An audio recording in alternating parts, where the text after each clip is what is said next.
majtama'a qaumun fi baitin min buyutillah yatluna kitaballah wa yatadarasunahu fima bainahum illa nazalat alaihimus sakinah wa ghasyiyatuhumur rahmah wa haffat bihimul malaikah wa dzakarahumullahu fiman indah.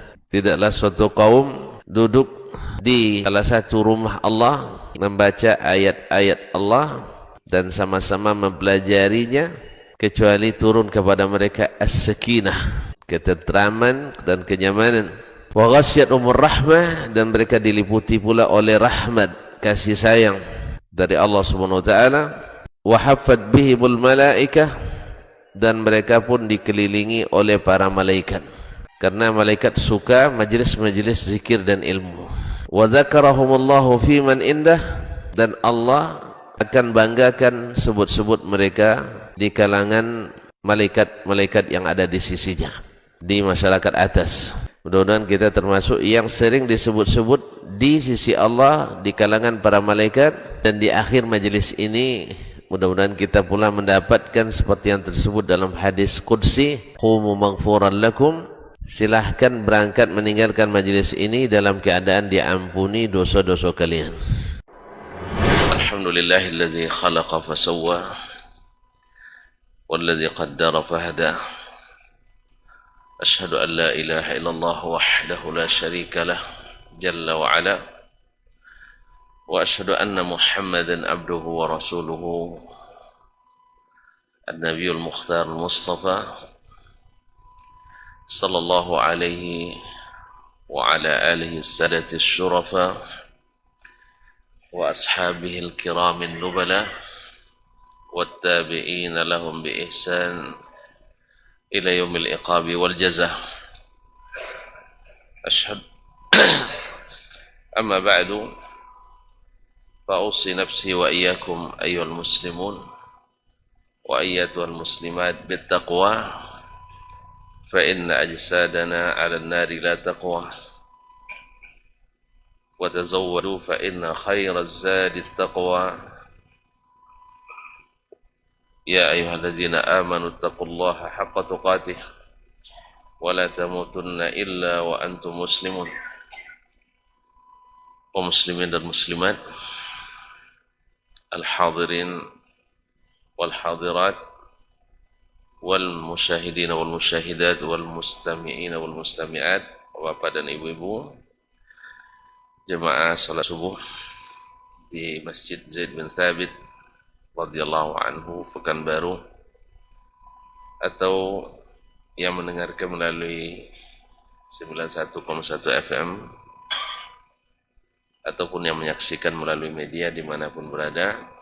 Alhamdulillah, pada subuh ini setelah diberikan Allah SWT curahan nikmat rahmatnya, Allahumma sayyiban nafi'ah, hujan yang sangat lebat semalam, mudah-mudahan membawa manfaat bagi kita dan seluruh alam ini. Bersyukur kita kepadanya pada subuh ini, kita diberikannya kembali kesempatan untuk menarik dan menghembuskan napas, bukan yang terakhir. InsyaAllah masih bersambung, mudah-mudahan menambah kesempatan kita untuk menambah kebaikan. Sekali lagi kita bersyukur kepadanya atas nikmat yang diberikan. Mudah-mudahan dengan nikmat tersebut kita semakin bersemangat untuk menempuh hidup sampai kita berakhir masa, jemput oleh ajal kita masing-masing dalam keadaan husnul khatimah. Allahumma amin. Kita tidak lupa bersalawat dan mengucapkan salam kepada baginda Nabi alaihi salatu wassalam, yang jasa beliau kepada kita tak terkira dan terhingga. Setiap langkah dan setiap kata, setiap tindak dan tanduk, keyakinan dan iman yang ada pada kita tak lepas dari jasa baiknya. Mudah-mudahan Allah jadikan kita senantiasa mengucapkan salawat dan salam untuknya dan itu pun kebaikannya kembali lagi kepada kita. Selawat juga bersambung pada anak istri, keluarganya, kemudian para sahabat, para tabi'in yang merupakan orang-orang hebat, dan siapapun yang mengikuti mereka, yang ingin pula dekat-dekat dengan mereka. Mudah-mudahan kita termasuk di antaranya. Amin ya rabbal alamin. Ma'asyarul muslimin. Kembali kita bersama Imam Asy-Syafi'i rahimahullah melalui kitabnya Ar-Risalah. Kita berhenti pada alinea 528 kemarin, halaman 194, masih bab Jumalil Faraid. Bab tentang kewajiban-kewajiban yang Allah sebutkan secara garis-garis besar. Lalu datang sunnah Nabi SAW menjelaskan perinciannya, sehingga kita tahu, oh ternyata tidak umum itu berlaku secara umum, tapi ternyata ada hal-hal yang dikhususkan. Disinilah kita belajar dari Nabi SAW, dan sini kita pula paham bahwasanya kita tak boleh lepas dari sunnah Nabi SAW, karena kita ahlu sunnah.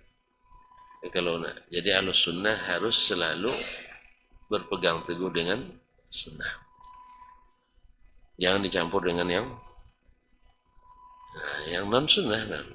Yang dicampur nanti rusak dia rusak, baik di akidah, ibadah, dan lain-lainnya. Karena Nabi adalah sosok yang sempurna. Ia di antara makhluk yang pernah ada. Maka kita tinggal menirunya, karena tidak mungkin kita melebihinya. Kembali kita lanjutkan, berkata Imam kita Asy-Syafi'i rahimahullah, wa kana, kita bicara tentang masalah zakat kemarin ya, apa saja yang dizakatkan. Terakhir Imam mengatakan walin nasi tiburun ghairuh. Manusia memiliki harta-harta berharga, harta-harta barang-barang mulia selain emas dan perak. Minuhasin berupa tembaga, wahadidin besi mahal sekarang kan, tapi tidak wajib zakatnya, masya Allah. Warasas dan timah. Falamma lam ya'khuz minhu Rasulullah sallallahu alaihi wasallam, tatkala tak diambil zakatnya oleh Rasulullah sallallahu alaihi wasallam, wala ahadun ba'dahu zakatan, dan tidak pula seorang pun ulama setelah beliau tidak mengambil zakat tembaga, tidak pula zakat besi, tidak pula zakat timah, tidak pula zakat kuningan, tidak pula zakat masuk lagi Pak, boksit dan sebagainya. Taraknahu, kita ikut tinggalkan. Berarti kalau ditinggalkan Nabi, barangnya ada waktu itu dan sengaja Nabi tinggalkan, bukan karena alasan-alasan yang khusus, maka kita ikut tinggalkan pula. Gitu Pak ya. Nabi sengaja meninggalkannya, masa kita tak sengaja meninggalkan? Jadi kaidah yang mengatakan saat kalau tinggalkan Nabi harus tinggalkan, tidak begitu beragama. Tidak, memang begitu beragama. Kalau barangnya ada di zaman Nabi, lalu tidak ada halangan Nabi untuk melakukannya, lalu ditinggalkannya dengan sengaja, berarti itu tidak disyariatkan. Berarti zakat selain emas dan perak dari barang-barang mulia tersebut tidak wajib. Nah, kalau ada yang punya besi, jangan minta zakat besi. Paling-paling pajaknya dong. Yang pajak mau semua masuk. Ya, kalau pajak, yang tidak tersebut pun sudah ada siapkan pajaknya. Makanya pajak ini, auzubillah ya. Akan ada lagi Pak pajak-pajak. Allah musta'an. Jadi pajak itu tidak mendatangkan barakah, tapi zakat mendatangkan barakah. Zakat sedikit persentasenya, tapi mulia hasilnya, barakah, sehingga membuat masyarakat kaya. Pajak bikin masyarakat tambah miskin nampaknya kan. orang miskin. Oleh sebab itu kita suruhkan juga supaya diganti pajak dengan zakat. Sekira orang-orang kaya itu mana yang lebih suka berzakat atau berpajak? Yang kaya tunjuk tangan. Pasti lebih senang bayar? Tidak juga. Berat bayar zakat tuh. Kan saya udah bilang kemarin, kalau tidak mau berzakat, habiskan. Jangan tinggalkan. Nggak bisa habiskan sendiri, ajak orang. Ya kan tidak habis sendiri, ajak orang lain. Itu sudah sering kita sebutkan. Tidak habis dengan satu keluarga, habiskan beberapa keluarga. Tidak habis dengan satu. Nah, abang tu bilang satu istri ditambah dengan yang lain. Cuman kita satu aja tidak cukup, apalagi nambah. Satu aja tidak cukup. Ya Pak ya. Jadi sabarlah Pak ini. Nah, jadi kaum muslimin dan muslimat dirahmati Allah SWT. Jadi Nabi tinggalkan, maka kita tinggalkan katanya. Ittiba'an bitarkihi. Mengikut karena Nabi meninggalkan. Jadi kaum muslimin dan muslimat, kita katakan kalau Nabi tinggalkan dengan sengaja, kita tinggalkan dengan sengaja. Kan banyak hal-hal yang ada di zaman Nabi dan bisa dilakukan Nabi, tapi tak pernah dilakukannya, berarti dia sengaja meninggalkannya. Sengaja dia tinggalkan, maka kita sengaja pula tinggalkan. Jelas ya? Alhamdulillah. Wa annahu la yajuzu an yuqasa bil-dhahabi wal wariqah. Dan bahwasanya benda-benda tadi tidak boleh dikiaskan dengan emas dan perak. Allazaini huma ats-tsaman alladzi huma ats-tsamanu 'amman fil buldani 'ala ghairihima. Di mana emas dan perak itu keduanya menjadi harga yang berlaku umum di seluruh negeri. Harga atau standarisasi harga bagi barang-barang lain di seluruh negeri secara umum. Ya kan? Kalau kembali uang emas dan perak, insya Allah inflasi tidak akan ada lagi. Inflasi tercatat sejak pakai uang kertas. Uang kertas. Berapa nilai kertas semua? Hanya diperlukan kekuatan politik. Siapa yang kuat politiknya, kuat mata uangnya. Siapa yang kuat menekan yang lain, dia kuat mata uangnya. Nah, kalau siapa yang penurut akan lemah uangnya, apalagi kalau sudah dimandikan ditenggelam dengan hutang-hutang, akan terjadi inflasi terus. Coba lihat, tuntun lihat sendiri. Sejak zaman Nabi sampai hari ini, kambing berapa harganya? 1 dinar. Kambing berapa seekor? 2,5 juta ya. Baru berkorban dah lupa lagi tuh. 2,5 juta. Dinar berapa sekarang? 2,5 juta. Sejak zaman Nabi kambing terlalu harganya. Ya kalau tuan-tuan sawit tidak mau turun naik harganya, pakai kembali uang dinar dan dirham. Inflasi tidak ada, dicatat oleh para ahli ekonomi. Tidak terjadi inflasi kecuali ditemukannya uang kertas sejak Perang Dunia Pertama lagi. Sampai sekarang. Masih baru pakainya. Ini bid'ah uang kertasnya. Bid'ah lah ini. Uang kertas ini bid'ah lah. Harus balik lagi. Atau kecuali tonton senang inflasi ya. Senang. Awak ada simpan duit sejak tahun 70. Udah sejuta tahun 70 berapa duitnya itu? Hah? Tiba-tiba tukar ke bank sekarang. Kalau dulu dapat buat apa bang? 1 juta masa 70, bisa bikin pabrik itu. Ya, sekarang 1 juta beli apa pak? Untuk mahar aja tidak cukup. Biar kerupuk. Itulah nilainya uang kertas. Coba antum bapak pelihara emas dulu 1 juta. Emas ya, sekarang berapa nilainya? Jadi kayaknya setuju ya, pakai dinar dan dirham. Nah, kalau tidak mau inflasi, tapi kalau nikmati inflasi, nak nikmati utang bertambah utang terus, silakan aja. Ya Pak, tapi jangan dipaksakan Pak, proses lah. Ya, mungkin Bapak udah meninggal, masa kami nanti Bapak tidak menikmati lagi. Ya, kalau Bapak duluan dari kami pun mungkin tidak juga. Tapi ini harus kita sampai hakikat ini. Karena ahli ekonomi mengatakan tidak ada inflasi kecuali setelah uang kertas yang didasarkan pada kekuatan politik, bukan pada kekuatan nilai barang atau nilai emas dan perak. Ma'asyar kiram, li'annahu min ghairi ma'nahuma. Karena benda-benda tadi, besi, tidak semakna dengan emas dan perak. La zakata fihi, sehingga tidak ada zakat padanya. Wa yasluhu ayushtara bizahabi wal yaqriruhuma.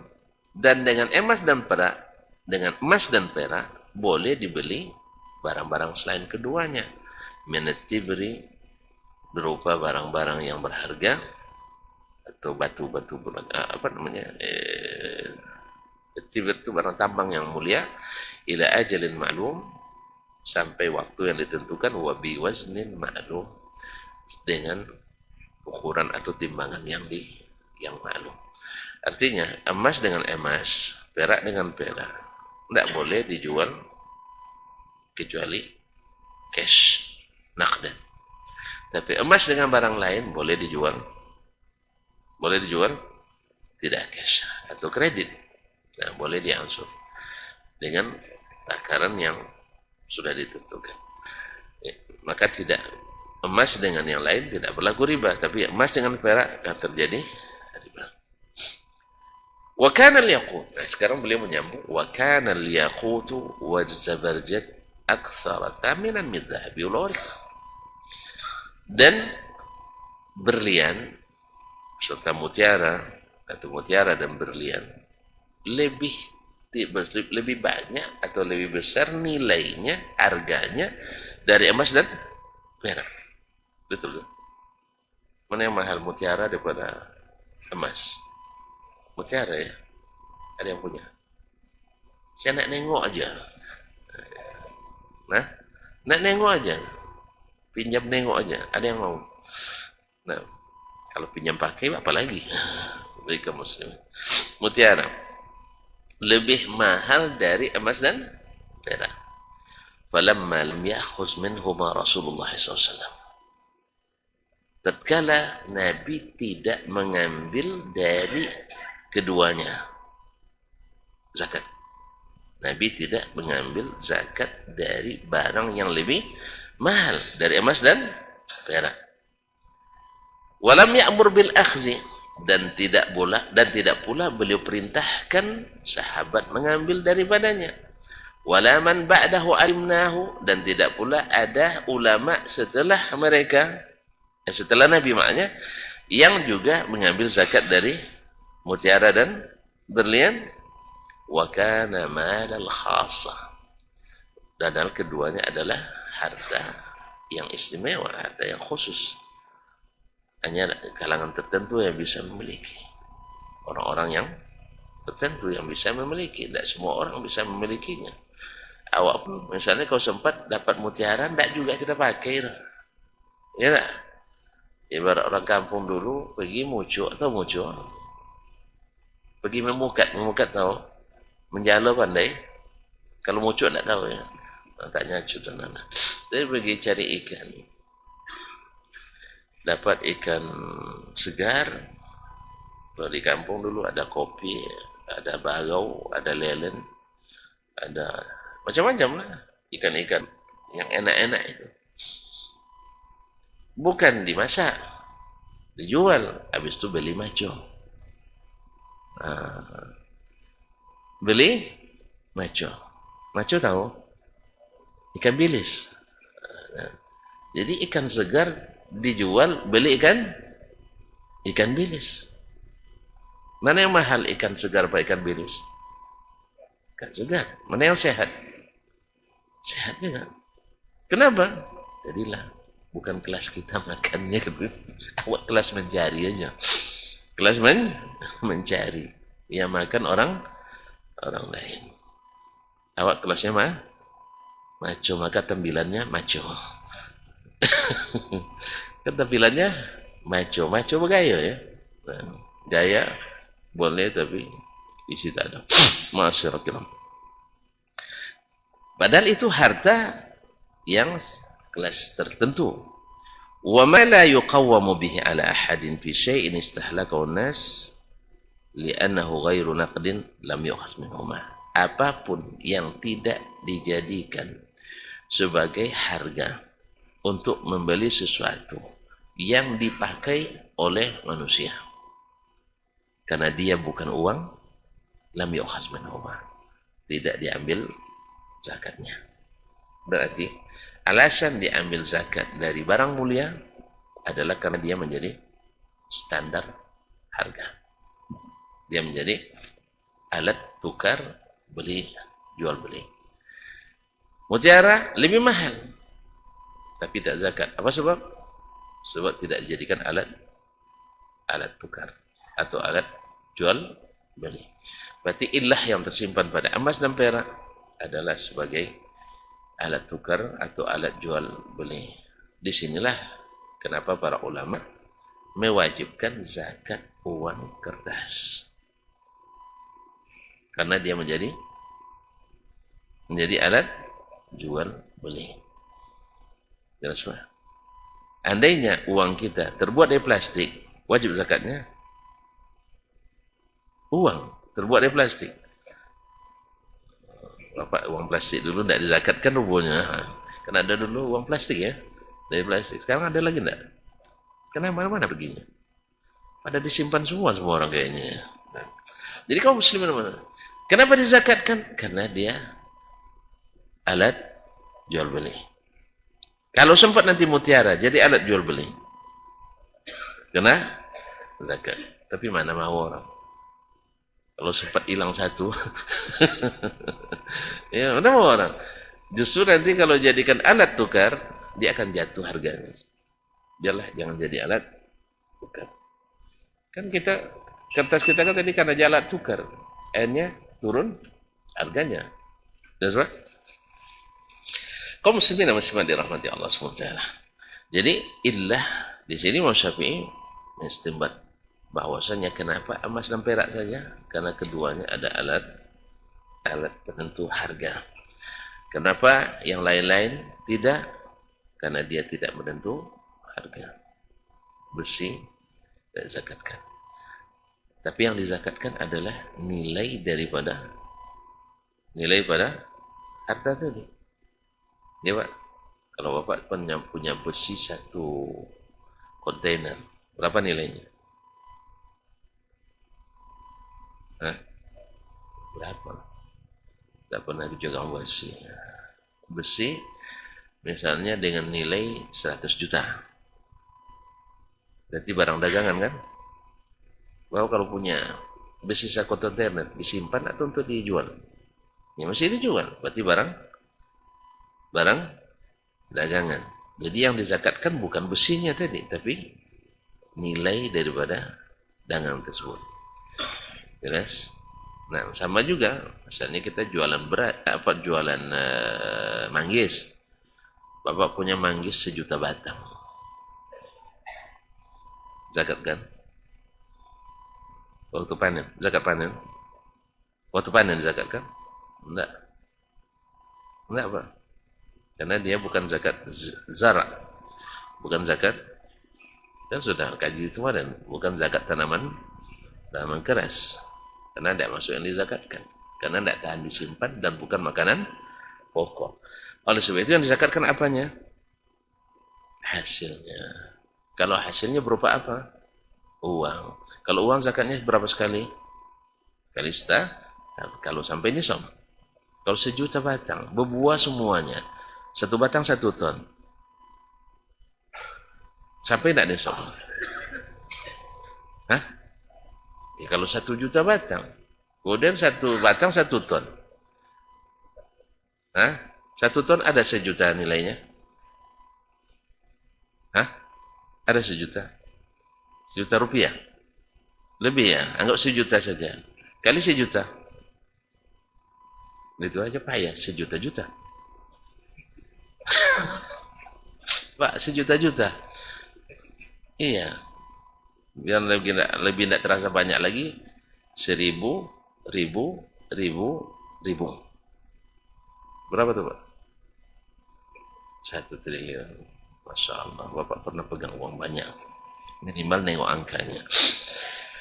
Iya. Berarti kan sampai nisab? Sampai. Ma'asyurul kiram dirahmati Allah. Sawit. Bapak punya berapa hektar? 100? Masya Allah. Diam-diam rupanya teman. 100 hektar. Sehektar berapa hasilnya? Oh misalnya. Oh awak dah berharap dekat-dekat dengan beliau tadi. Rupanya masih misal juga. Berarti tidak akan dapat lagi kayaknya. Nah misalnya 100 hektar kali sejuta. 100 juta sekali panen. Wajib zakat dibayar langsung? Kenapa tidak wajib? Karena dia bukan makanan pokok yang tahan disimpan. Berarti yang dizakatkan hasilnya, uangnya. Ini sebagian mewajibkan zakat sawit, ya, tapi zakatnya 2,5%. Tapi zakatnya kapan? Setiap panen. Kalau setiap panen zakatnya mesti 10 atau 5, apa? 10% ya, 1/5, 20%. Tapi diambil 2,5. Ini campur baur ini. Zakatnya zakat tahunan, tapi diambilnya waktu panen. Nah, gimana itu? Makanya ketika ada yang tanya, zakat profesi ada enggak? Saya bilang enggak ada. Enggak ada zakat profesi. Jelas. Tapi sudah diperdakan. Aku udah perdakan sama dengan pajak juga lah, bayar aja lah. Daripada tidak rela lebih baik. Lebih baik. Daripada tidak rela lebih baik. Relakan aja. Hitung-hitung sedekah terpaksa.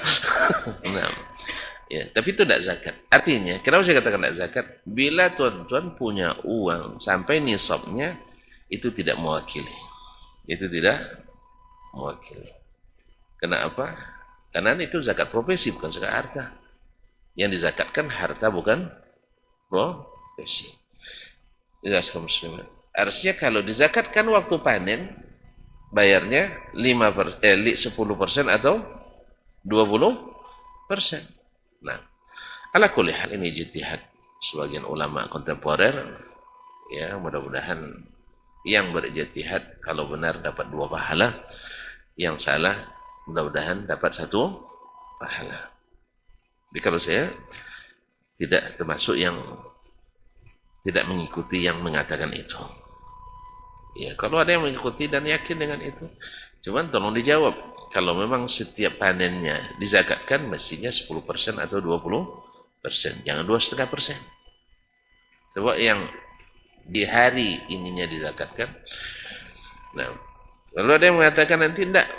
Dia sebenarnya zakatnya tahunan, Ustaz. Cuman didahulukan. Kalau didahulukan, tidak boleh diperdakan, tidak boleh diwajibkan. Karena tidak ada syariat mewajibkan zakat dibayar di depan. Tidak ada kewajiban. Tapi ketika diwajibkan, ini sudah termasuk dalam tanda petik unsur kezaliman. Karena mewajibkan yang tidak wajib. Makanya keliru dari sisi ini. Ketika dijadikan peraturan yang mewajibkan setiap orang untuk bayar. Kalau memang boleh dahulukan, tapi sifatnya suka rela. Tapi kalau sudah diaturkan, dituangkan sebuah aturan, jadi kewajiban. Ini mewajibkan sesuatu yang tidak wajib. Oleh itu saya juga tidak setuju yang seperti ini. Yang setuju, itu urusannya. Ya, kalau salah semoga Allah memaafkan. Kalau benar, mudah-mudahan Allah memberikan pahala. Jelas? Alhamdulillah.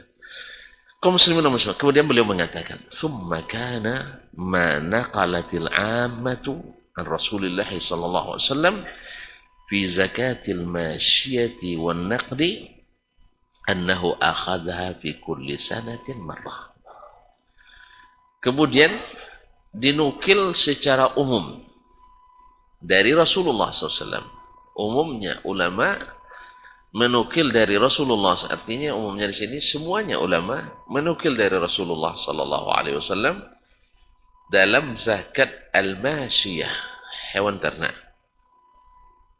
wan naqdi, dan uang. Annahu akhadhaha fi kulli sanatin marrah. Beliau mengambil zakatnya sekali dalam satu tahun. Nah, sekarang uang yang kita terima, gaji tiap bulan, uang atau lainnya? Uang. Oleh sebab itu, berapa kali diambil Nabi setiap bulan? Sekali? Sekali setahun. Sekali setahun. Oh, dulu tidak ada PNS. Tidak ada PNS. Tapi ada tidak orang yang bergaji sekali sebulan waktu itu? Tidak ada juga. Tidak ada orang bergaji sekali sebulan. Tidak ada orang yang bergaji sekali sebulan. Ada, alhamdulillah. Mirip juga dengan PNS. Di zaman Umar sudah ada PNS. Hah? Sudah ada, Pak. Ada diwannya. Sudah ada gaji resmi dan rutin dari negara. Bapak lupa nampak. Guru TPA di masa Umar gajinya sedikit, hanya 10. Iya, ya namanya belum PNS kan. Kan sudah saya bilang tadi, tidak PNS namanya. Tapi gaji rutin sekali sebulan. Nah, jadi guru ngaji itu, guru kutab itu gajinya murah, hanya 10 dinar. Bapak bilang waktu itu, sekarang 10 dinar kali 22 juta setengah. Hah? 22 ya? 25, 22. 2 juta setengah kali 10. 22 juta. Ya Allah. Bapak pernah jadi bendara pembayaran ya? Masa 20 juta setengah kali 10, 22 juta. Oh, 25. Alhamdulillah. Jadi kalau musliman, kalau gitu mau nggak jadi guru TPA? Mau. Sekarang. Sekarang 300.000 satu semester.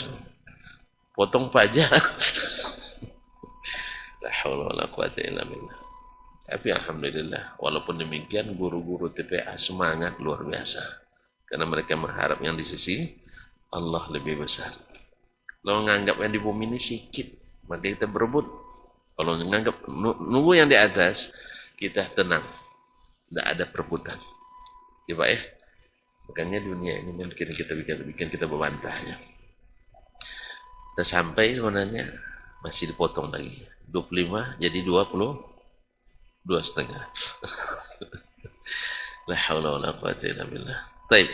Jadi Nabi SAW hanya mengambil dari hewan ternak, kemudian uang, zakatnya sekali setahun.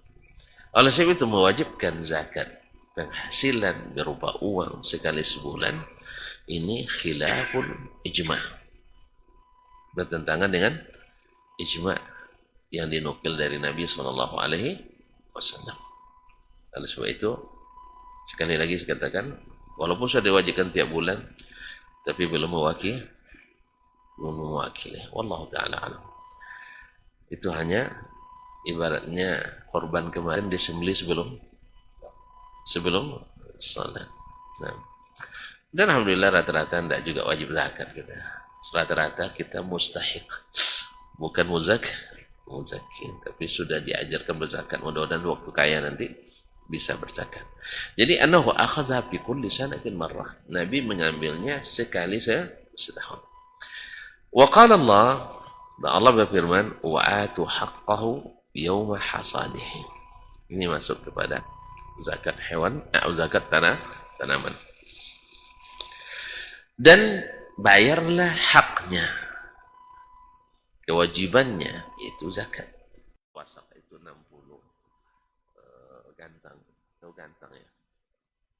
yang isi 10 tekong, sama tak jelas lagi tekong apa pula ini. Kaleng susu dulu untuk takaran masak kita kan, lalu bahasa kampung apa cantiang lah ya, satu cantiang. Ada kisahnya bapak-bapak kerja pergi motong ya. Lalu anaknya bilang, bapak masak ya cukup 2 cantiang, tak nak makan. Dia berdua aja di situ, tak paham ya. Kalau dua kaleng itu cukup enggak ya? Kamu nak makan apa tidak? Maksudnya 2 itu saya sendiri. Nah, jelas. Kalau 4 ya, enggak nak bertambung. Paham tak? Kalau 4 tekong, 4 kaleng itu berarti belum ada makan bertambung. Atau apa ya?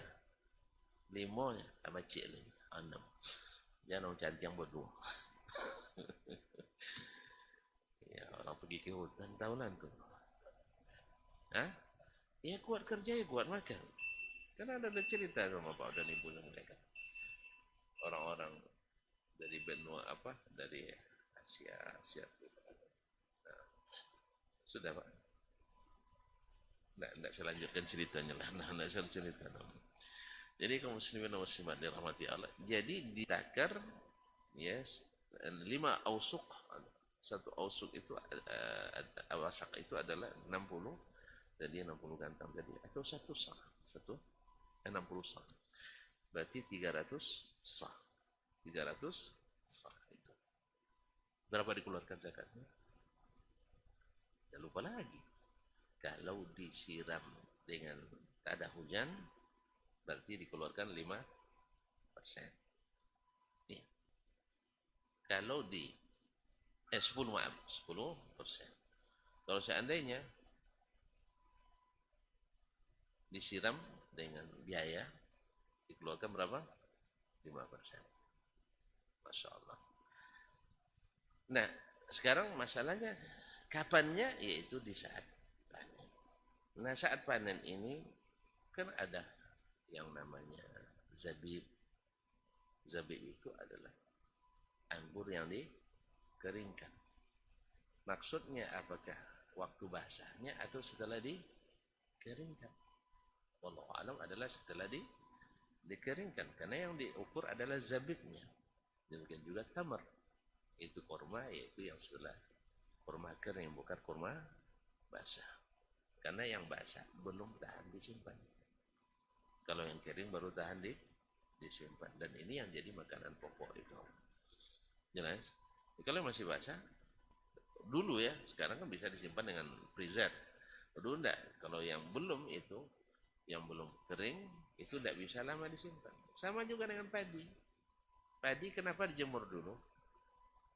Supaya kering. Jadi kandungan airnya kalau bisa dihilangkan sama sekali. Kalau tidak dihilangkan kandungan airnya, tidak bisa jadi apa nanti? Jadi galu-galu dia. Tahu galu-galu Pak? Tidak tahu juga. Emping padi. Tidak pernah merasakan. Yang enak itu padi seribu tuh. Banyak istilah tentu tidak paham lagi. Anak milenial semua kayaknya. Makanya bawa lah beladang kita. Kan kita negeri agraris nih. Negara kita negara agraris. Harusnya pandai beladang semua. Ya balik ke ladang lagi tuh ya. Harga tambah mahal nih. Lado berapa sekilo? Nah, mana 100 lebih lah. Antum suka makan lado ya, bertanam lado kita. Nah, iya Pak ya, tadi kita tanam juga. Nah, lado, semua kita tanam. Nah, kaum muslimin dan muslimat dirahmati Allah. Jadi Allah seperti katakan Imam Syafi'i dalam bahwa kalau zabib tamar yaitu di saat sudah keringnya lalu ditakar, dan di saat itu hasilnya bila sampai nisab khamsatu awsuq maka dibayar tadi seperti yang sudah dibahas sebelumnya. Dan waktu bayarnya yauma hasadi, pada saat dipanen. Wasanna fir rikazil khumus. Kemudian Rasulullah SAW menyunahkan dalam rikaz al-khumus. Al-rikaz adalah harta yang tersimpan dalam perut bumi. Rikaz rikas jahiliyah. Orang dulu mungkin menyimpan tanah, barang-barangnya di tanah. Kalau sekarang kan di brankas banyak. Ya, kalau sekarang kan itu yang dimanfaatkan oleh para bank, yaitu menyiapkan brankas-brankas untuk menyimpan barang-barang berharga milik orang-orang yang berada. Kalau dulu orang-orang beradanya nyimpannya di tanah, dalam tanah. Berarti lebih enak zaman dulu ya Pak. Pas cari cacing dapat emas kan. Sekarang tidak ada lagi dapat. Cacing pun payah cari sekarang. Allah musta'an. Semua diambil orang. Kalau dulu banyak orang nyimpan di situ. Kadang-kadang lupa tempat nyimpannya. Nah, lupa kan tawakal Allah. Jadi akhirnya ditemukan oleh orang. Nah, ini kan hukum berkaitan dengannya banyak ini kita. Yang penting bagi kita sekarang zakatnya. Menurut Ahlul Hijaz, bahwa yang dimaksud dengan rikas itu adalah itu temuan barang milik orang. Tapi kalau di orang Irak mengatakan masuk di dalamnya juga barang tambang. Barang-barang tambang. Kita temukan misalnya barang tambang, apa misalnya? Emas. Lalu kita temukan, macam di Kuansing kan ada tambangnya. Langsung dizakatkan. Kalau berdasarkan pemahaman orang Irak terhadap rikas, berarti kalau siapapun penemu tambang, mesti zakatnya 1/5, alias 20%. Tapi menurut tafsirnya, jumhurul ulama, bahwasanya ini maksud adalah barang simpanan orang. Lalu kita temukan. Maka ini yang disebut dengan rikas. Berarti barang tambang 5%. Barang tambang 20%? Enggak. Saya ulang kembali. Lambat selesai jadinya Pak. Kalau diulang-ulang kan lambat selesai jadinya. Nah, ar-rikas menurut rikas itu artinya rakaztul asa, maknanya saya tancapkan tongkat. Itu namanya rakaza yarkuzu atau yarkizu rukuzan warakzan, artinya saya tancapkan atau saya tanam. Maka barang itu ditanam. Kalau ditanam, maknanya tentu dalam perut bumi. Nah, dan menurut pemahaman ulama Irak, dulu kan fikih itu banyak di Irak juga. Nah, Imam Syafi'i kan lahir dari mazhab Irak pada asalnya. Kemudian pergi ke Hijaz, belajar pula dengan ulama fikih di Hijaz. Ma'asyal kiram dirahmati Allah. Menurut definisi orang fuqaha al-Iraqiyin, bahwa termasuk dalam ar-rikaz adalah barang-barang tambang. Berarti masih barang. Atau bedanya barang tambang dengan yang bukan barang tambang? Enggak juga. Oh panjang keterangan. Besok aja lah ya. Hah? Besok aja. Tunggu tanggung nih satu. Yang 5 baris cuma. Oh, masih ada 5 apa? Ini pagi ini ngantar anak juga kan ya. Jadi kaum muslimin dan muslimat dirahmati Allah. Jadi kalau bedanya barang tambang dengan yang bukan. Barang tambang itu bahan baku. Ketemu emas, butirannya atau bongkahannya kan itu. Bahan baku. Kalau yang rikas jahiliyah itu atau timbunan barang yang ditimbun biasanya adalah barang jadi perhiasan atau uang dan sebagainya, uang emas dan perak. Itu bedanya, harus ya. Nah, kenapa ini 1/5 atau 20%? Dan yang barang tambang tidak. Barang tambang kan perlu biaya pengolahannya, orang menambangnya lagi. Dan sedangkan ini kan dapat langsung jadi, bisa langsung dimanfaatkan. Ya Pak ya? Makanya Al-Hijaz atau ulama-ulama atau umumnya ulama tidak memasukkan barang tambang zakatnya seperti apa namanya tadi? Rikaz atau barang harta timbunan atau yang ditimbun. Kemudian berkaitan dengan hukumnya nanti. Kita beli tanah ke orang. Tiba-tiba di ekskavator jumpa peti Aladin. Misalnya, ya ketemu barang-barang sepeti emas dan sebagainya. Siapa pemiliknya? Yang punya tanah. Nah, subhanallah, di zaman dulu pernah terjadi ini. Saya lupa di zaman siapa. Kalau tidak salah qadinya Iyas bin Muawiyah al-Qadhi. Jadi seorang beli tanah dari seseorang. Setelah dia olah, ditemukan barang berharga di dalamnya. Nilainya banyak Pak, 1.000 dinar kalau tidak salah. Kan lumayan kan? Berapa itu 1.000 dinar? 25.000 juta. Iya. Nah, berapa tuh Bang? Kami tidak pandai nyebutnya. 25.000 juta. Hah? 2,5 miliar ya? Tanya. Jadi sang pemilik asli, si penjual tanah bilang itu bukan milik saya. Sang pembeli bilang saya tidak berhak mendapatkannya. Akhirnya tolak menolak mereka. Karena tolak menolak sampai ke mahkamah. Itu ceritanya tuh, sampai ke mahkamah. Kalau kita tolak menolak ya.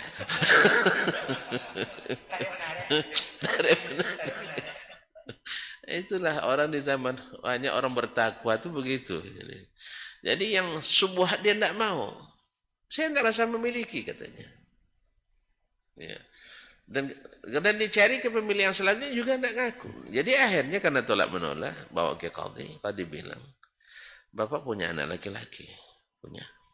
Bapak punya anak perempuan? Punya. Nikahkan mereka, jadikan ini maharnya. Masya Allah. Sempat awak jadi anaknya kan lumayan. Iya kan? Jadi akhirnya nikahlah anak mereka berdua, maharnya barang teman ini setelah dikeluarkan zakatnya. Ini qadhinya pintar betul ya. Qadhinya pintar.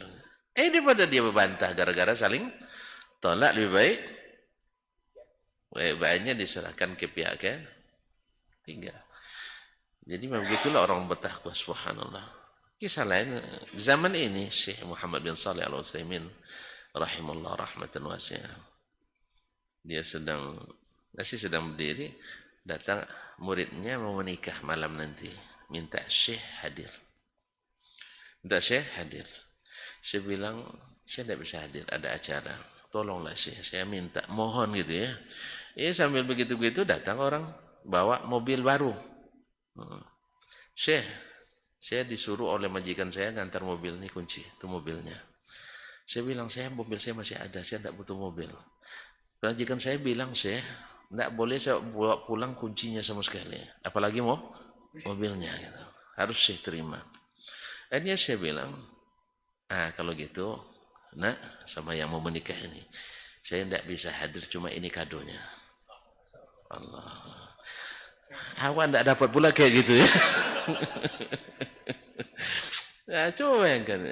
Jadi orang-orang mulia itu kaum muslimin begitu. Jadi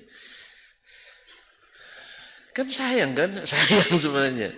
Mobil baru itu apa namanya, yang mobil Amerika itu apa, limousine, bukan apa namanya. Pokoknya mobil mewah lah untuk ukuran kita. Nah, kalau di sana jadi taksi aja mau orang. Land Rover jadi pengangkut kambing di sana. Di sana tidak ada orang menuhankan harta, itu jarang pula nampaknya. Jadi kaum muslimin dan muslimat dirahmati Allah SWT. Jadi kasihnya, ya, karena mohon maaf ya, saya betul-betul tidak bisa, karena kegiatan tidak bisa ditinggalkan. Nah, ini kadonya. Kira-kira diam tidak anak itu lagi? Itulah langsung dia pergi, karena nanti berubah pula pikiran saya kan. Oh iyalah, saya terima kasih. Masya Allah, tabarakallah. Inilah rezeki yang kita tidak sangka. Nampaknya saya masih punya peluang, tapi entah kapan tidak tahu nih. Baiklah kaum muslimin dan muslimat dirahmati Allah. Jadi padalla ala annahu yawma yujad. Dibayar juga zakatnya pada saat ditemukan. La fi waqtin ghairi, bukan pada waktu yang lain. Lalu Syekh Al-Imam rahimahullah ta'ala menyebutkan akhbarana Sufyan, telah menceritakan kepada kami Sufyan ibn Uyainah Al-Hilali Abu Muhammad Al-Makki, Imam Al-Hijaz dan faqihnya, An-Zuhri dari Imam Az-Zuhri Muhammad bin Syihab Az-Zuhri, Muhammad ibn Muslim bin Ubaidillah bin Abdullah bin Harith bin Hisham bin Syihab Az-Zuhri, an Ibn Musayyib dari Ibn Musayyib, Sa'id bin Musayyib Al-Qurashi, a'lamut tabi'in, ulama tabi'in yang paling alim, wa Abi Salamah dan Abu Salamah bin Abdurrahman ibn Auf. Ayahnya Abdurrahman bin Auf adalah seorang yang dijamin masuk surga. Abu Salamah adalah salah satu dari 7 fuqaha Madinah masa tabi'in. Ala al-khilaf. An Abi Hurairah, dari Abu Hurairah radhiyallahu anhu, anna Rasulullah sallallahu alaihi wasallam, dari Abu Hurairah, sahabat yang paling banyak memberikan hadis dari Nabi, anna Rasulullah sallallahu alaihi wasallam qala, Nabi sallallahu alaihi wasallam bersabda, wa fir rikazil khumus, yaitu zakat rikaz itu 1/5, itu barang temuan simpanan orang-orang dahulu dan ditemukan dalam tanah. Nak dicari orangnya ke masa Qarun kan kapan pula? Banyak mahal biayanya itu Pak, nyewa arkeolog kita.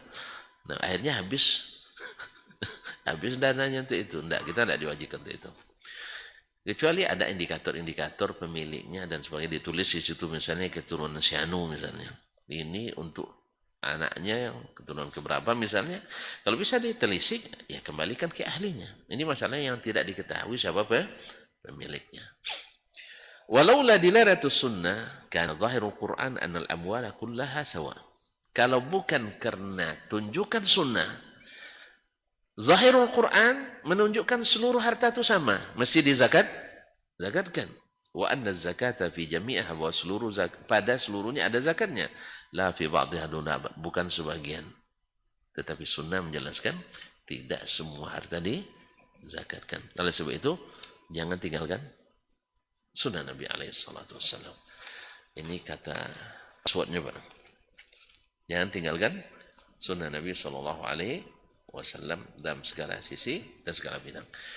Sehingga dengan demikian kita bisa paham apa yang dimaksud oleh Allah Subhanahu wa taala yang dikehendaki dari kita. Nah, kalau kita tidak paham juga melalui sunnah, karena mulai ijtihad, bab ijtihad bukan bab kita. Itu babnya para ulama. Oleh sebab itu wajib juga belajar dengan ulama. Maka duduk kita ini kan belajar sama ulama kita nih. Ya kan? Saya dulu duduk juga saya kayak itu di situ. Ya Bapak, kalau sampai 15 tahun nanti dengan saya di situ, besok Bapak di sini lagi. Ini 15 tahun mendatang. Iya. Kan tidak apa-apa tua. Saya di situ duduk. Ya. Jadi lama-lama semakin belajar kita. Iya, saya lama duduk situ, lebih lama deh Bapak. Bapak udah berapa tahun malu? 6 tahun masih. Saya 15 tahun di Madinah aja. Di pondok dulu 7 tahun. Lama duduk di bawah itu daripada di atas lagi.